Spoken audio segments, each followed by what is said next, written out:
Okay, so imagine this. You're sitting in a federal courtroom where the government's supposed to have its facts together.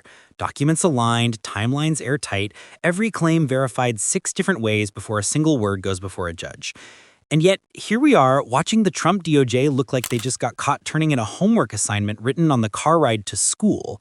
Because Judge Paula Xinis didn't just notice a contradiction, she uncovered a mysterious communication gap in what they claimed Costa Rica told them. And that gap, it isn't small, it's the kind of hole you could drive a truck through. And somehow, the DOJ's entire argument just happens to fall into that hole. Total coincidence, I'm sure.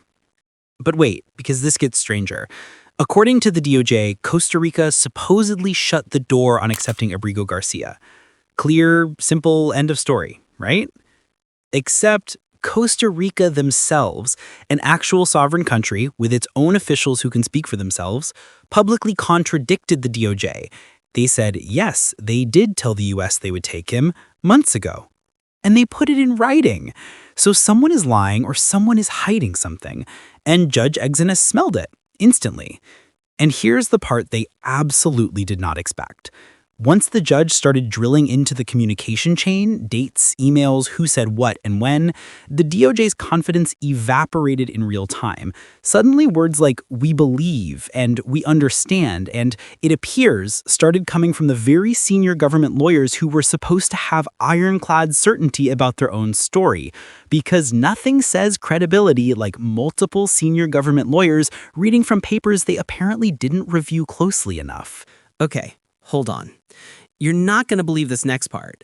The DOJ presented a sworn declaration from a top ICE official who then admitted he didn't have firsthand knowledge of the key communication he swore about. Yes, you heard that correctly. A sworn declaration meant to assure the judge of the government's credibility turned out to be patched together from secondhand summaries, and Judge Xinis caught it instantly. She didn't even try to hide her disbelief. She called portions of the filing unsupported, unclear, and, my personal favorite, not helpful to the court. In judge language, that's a flamethrower. But that's not even the part causing all the panic right now. Because once Costa Rica's public statement hit the record, everything the DOJ said about no viable options for removal suddenly looked selective, convenient, almost strategic. And the question Judge Xinis is now chasing is the kind of question that keeps government lawyers awake at night. Why did the U.S. claim Costa Rica refused something Costa Rica says it accepted? And why does the government timeline fall apart the moment it reaches that exact point? Hold on, though, because this next twist is genuinely wild. If there's an unexplained gap in communications, and there is, then the judge has to ask whether the DOJ withheld information, misunderstood it, or reinterpreted it to fit a desired outcome. And whichever option is true, none of them help the government, not even a little. And yes, this is spiraling right now, because what Judge Xinis uncovers next could decide whether this case becomes a routine immigration dispute or a full-blown political scandal about misleading a federal court. And the signs? They're not looking good for the Trump DOJ. Okay, hold on. In the moment you start pulling on that thread, everything else about this case starts to unravel. Because if Costa Rica actually said yes, and the DOJ either misstated it or conveniently omitted it, then the question becomes, what exactly was the government trying to accomplish here? Because we already know this deportation fight isn't happening in a vacuum. The DOJ didn't just accidentally wake up one morning, forget to read a memo, and decide to send someone 5,000 miles away to Liberia instead of a stable, Spanish-speaking country that explicitly offered humanitarian entry. That doesn't happen by accident. That's a choice, a deliberate one. And the thing about choices is they usually have motives behind them. So let's talk about motive, because this is where everything gets uncomfortable for the Trump DOJ. The same DOJ that illegally deported this man once, despite a judge's protection order, then fought tooth and nail to avoid bringing him back even after the Supreme Court, in a unanimous 9-0 decision, told them to do exactly exactly that.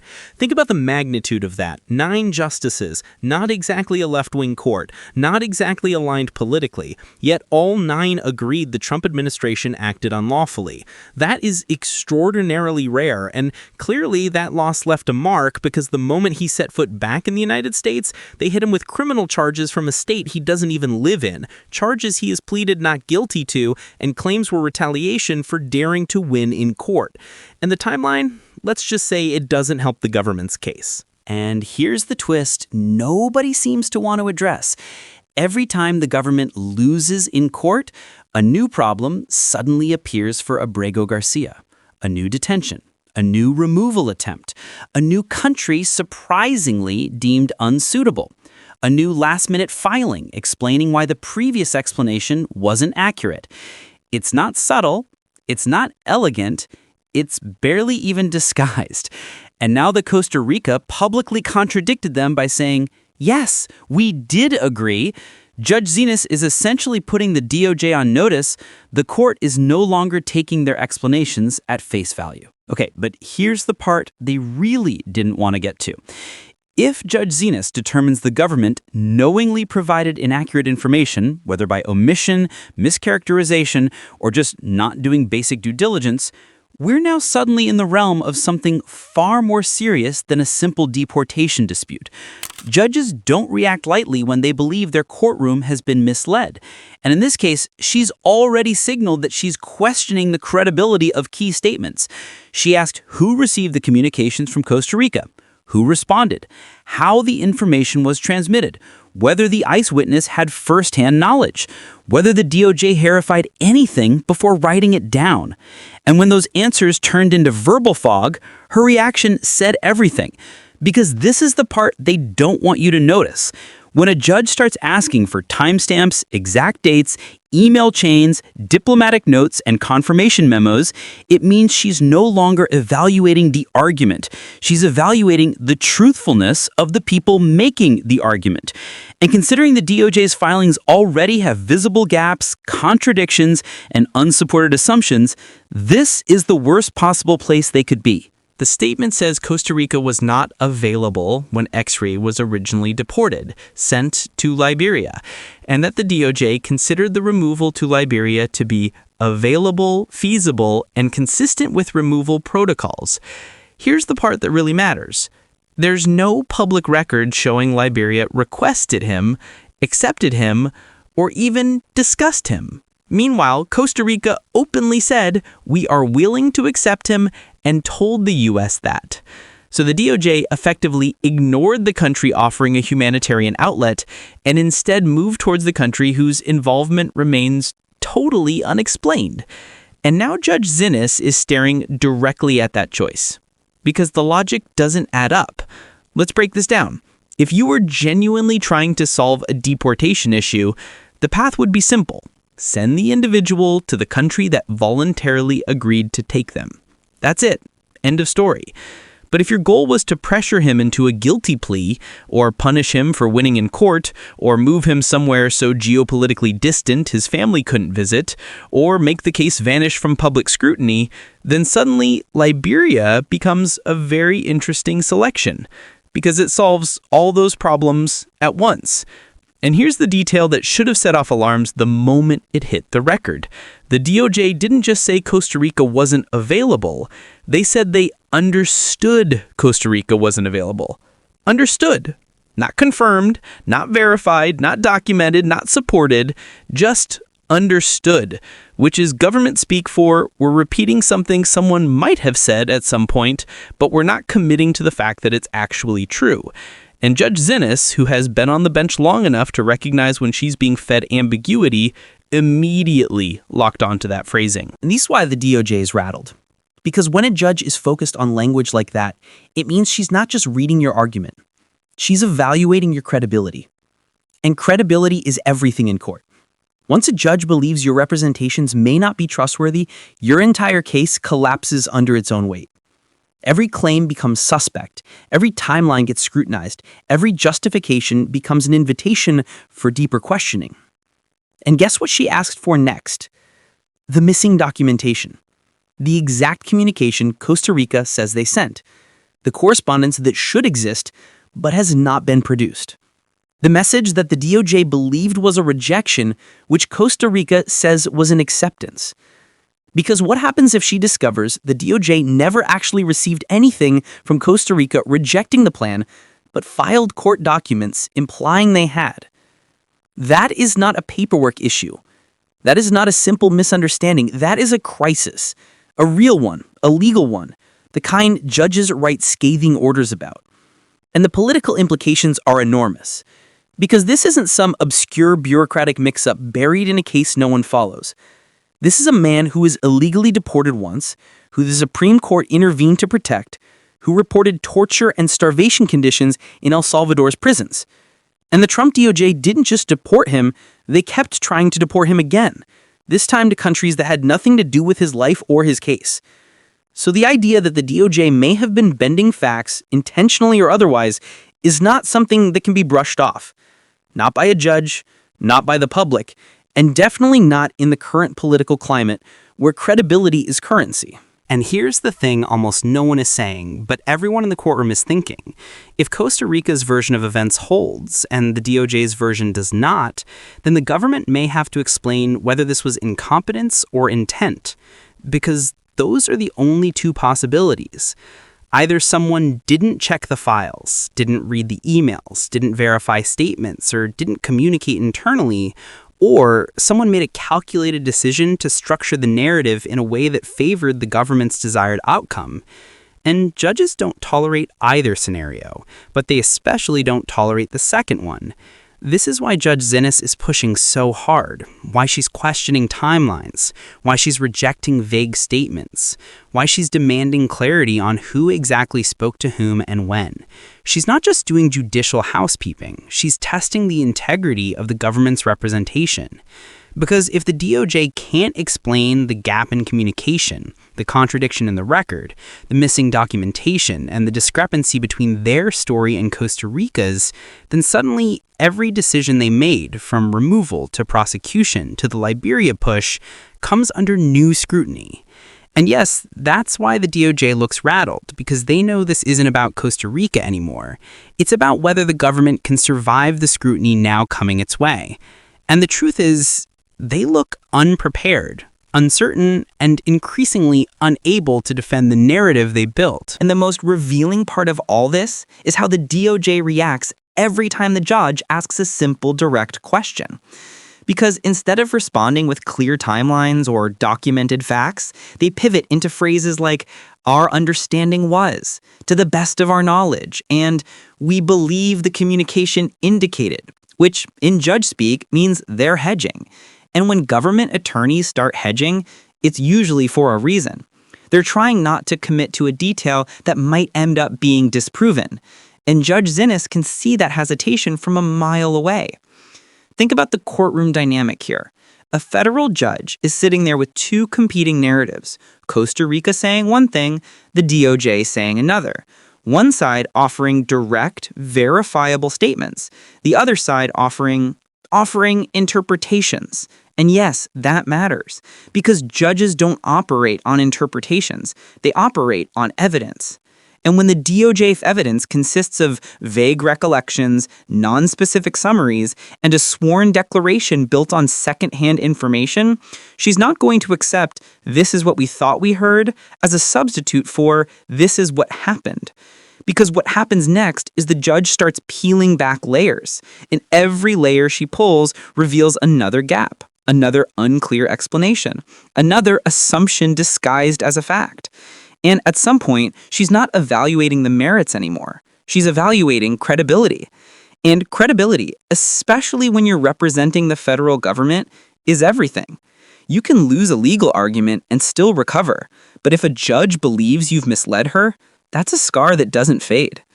And here's the subtle but devastating shift happening right now. The DOJ is beginning to treat Judge Xinis' filings less like authoritative representations and more like contested claims. She's probing them, testing them, cross-examining them. You can hear it in the tone of her questions. She's not asking to clarify, she's asking to verify, because she already suspects something isn't lining up. And she starts thinking like that, She's not just going to accept explanations from ICE officials who can't even confirm whether they personally reviewed the documents they swore about. She wants the actual communication record. She wants the names of the people involved. She wants the dates of the emails. She wants the original Costa Rica letter the government says they relied on, except Costa Rica says that letter doesn't exist in the form the DOJ described. This is where everything breaks open, because if Costa Rica is right and the DOJ misinterpreted or misrepresented the communication, then either the DOJ never saw the actual letter or the DOJ saw it and selectively summarized it. Neither explanation is good. Neither explains the missing documentation. Neither justifies the push towards Liberia. And neither answers the question the judge is now asking: what exactly happened inside the DOJ decision chain, and why is the record so inconsistent? Okay, hold on, because the next detail is the kind that changes the trajectory of a case. During the hearing, when the judge pressed the ICE official about the communication timeline, he admitted he had not personally spoken with the Costa Rican government. Not only that, he hadn't even verified the summary someone else provided before signing his sworn declaration. That's not a technicality. That's the foundation of the government's argument collapsing in real time. And this is where the DOJ starts leaning on phrases like, "we acted based on the information available at the time," which is lawyer code for, "we can't prove this, but we're not backing away from it either." And the problem with that approach is that if the judge determines the information wasn't actually available or wasn't accurate, then the DOJ's entire justification for opposing Costa Rica's offer evaporates. But what's more alarming is what this suggests about the internal process. Because if the DOJ is making major decisions, ones that could determine whether someone gets sent halfway around the world based on incomplete or unverified information, that's a systemic problem. And if they're making those decisions based on selective readings or strategic goals, that's even worse. It's not just sloppy, it's retaliatory. And that is exactly the argument Abrego Garcia's lawyers are now making. And you can see why the judge is taking that argument seriously. Because every new inconsistency strengthens the theory that this isn't an accident.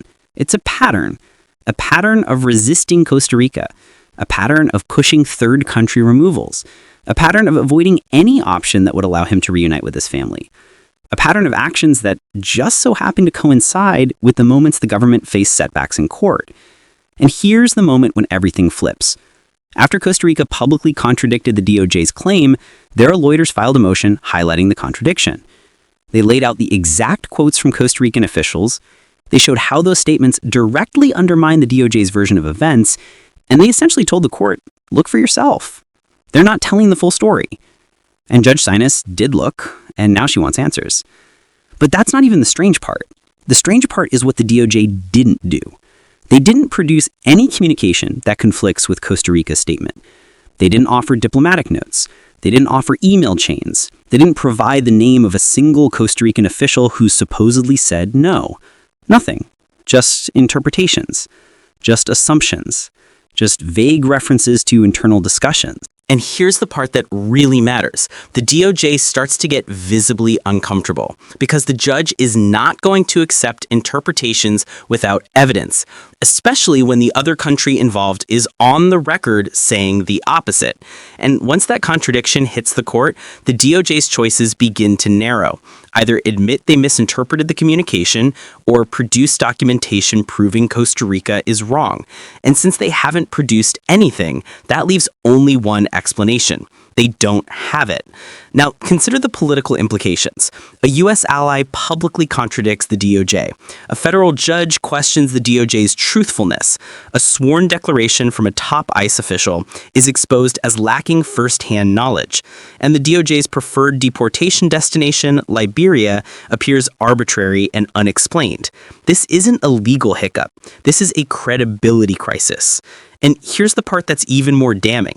The DOJ's actions don't exist in a vacuum. They exist in the context of the Trump administration's broader immigration agenda, one built on maximally punitive strategies, deterrence through suffering, and undermining judicial limits. So when a judge sees a pattern of behavior that fits that history, she's not going to give the government the benefit of the doubt. She's going to demand evidence. And right now, the evidence is pointing in the opposite direction. But the DOJ isn't just dealing with a credibility problem, they're dealing with a timeline problem.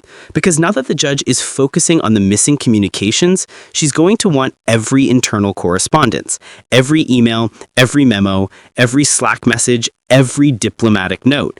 And if those documents reveal what Costa Rica has already said, that they offered humanitarian entry months ago, then the DOJ is going to have to explain why that offer was ignored.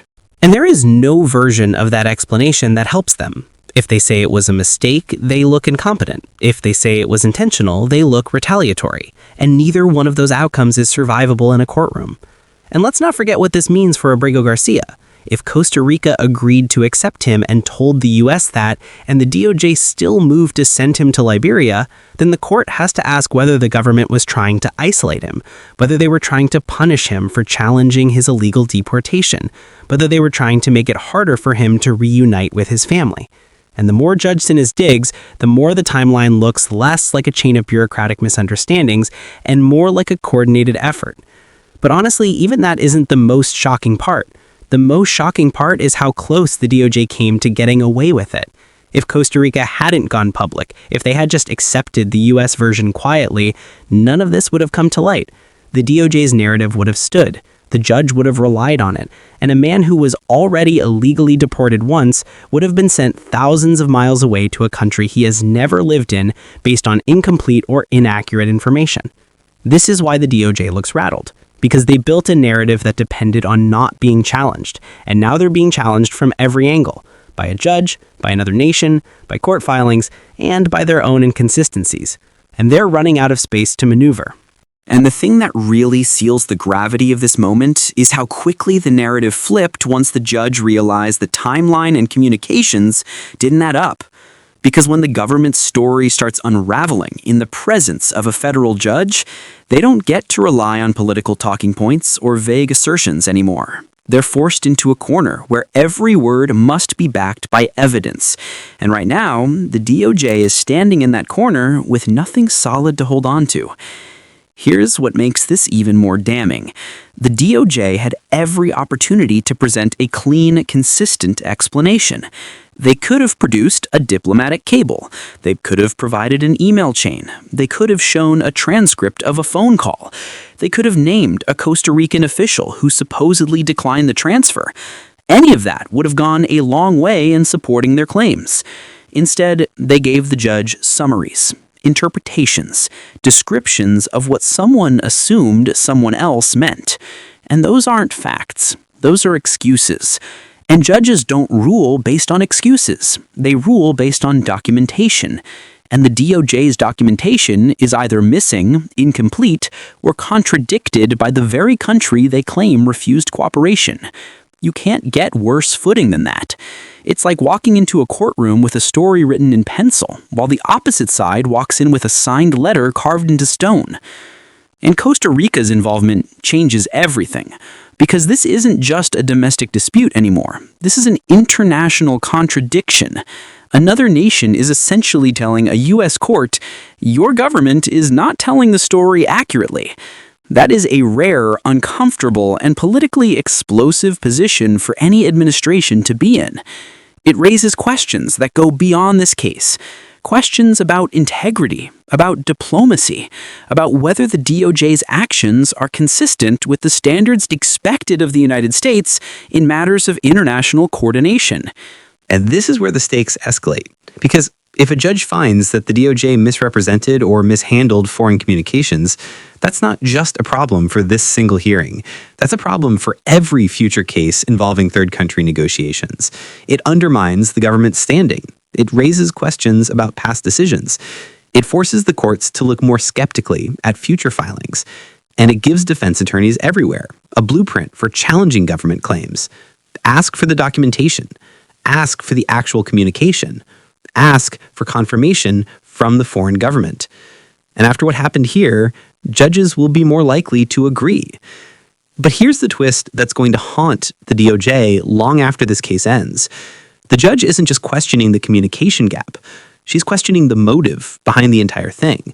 Because the timing doesn't lie. The moment Abrego García won a major court ruling, the government's behavior shifted. The moment the Supreme Court forced his return, criminal charges appeared. The moment his lawyers requested asylum or relief, the DOJ sprinted toward third country removal.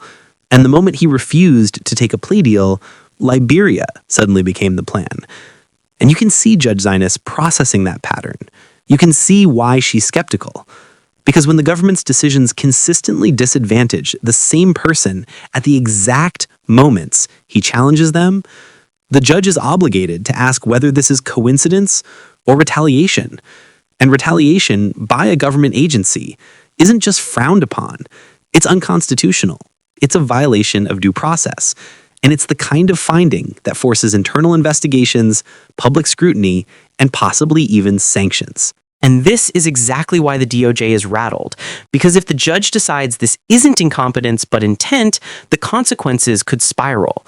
Court orders to halt removal, court orders demanding documents, court orders requiring testimony from higher-level officials, court orders scrutinizing the decision-making chain. And once a judge starts demanding answers, those answers don't always protect the people who made the original decisions.